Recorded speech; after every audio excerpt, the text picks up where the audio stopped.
ព្រឹកខ្ញុំបើកហាងក៏ពេលកាវេយ៉ាងស្នប់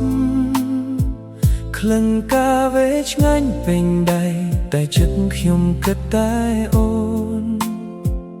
ក្រដាសប៉ាន់លើទុនពន្លឺថ្ងៃលើកែវកាវេ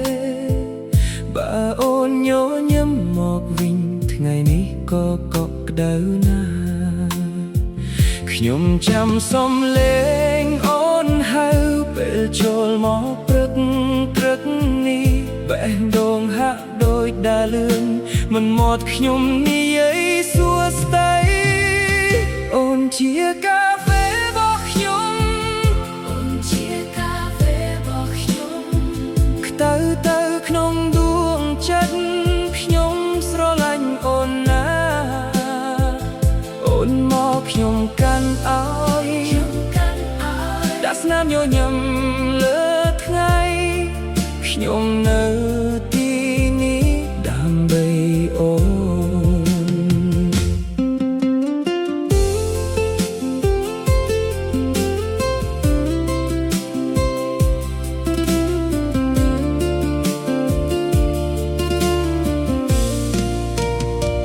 ខ្ញុំចាំចំណូលចិត្តអូនស្គាល់ប៉ុន្មានទឹកដោះប៉ុន្មានពេលអូននឿយហត់ពីថ្ងៃខ្ញុំនឹងធ្វើឲ្យផ្អែមល្ហែមបើអូនស្ងៀមមួយផ្លែខ្ញុំនឹងដាក់កែវឲ្យចិនមិនមែនគ្រាន់តែបំរើតែចិត្តខ្ញុំថែអូនណាស់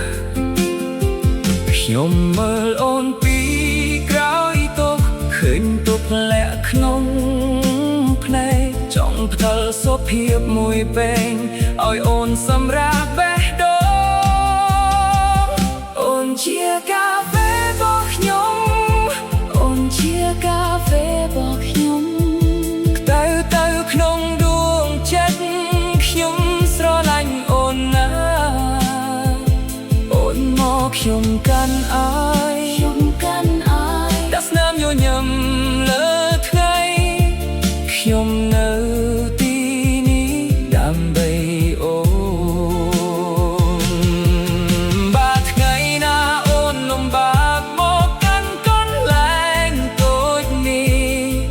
ខ្ញុំនឹងនៅដែរជាមួយកាយខ្ទៅមួយពេល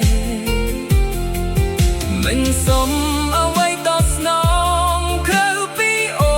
ននៅជាមួយឲ្យខ្ញុំបានថែ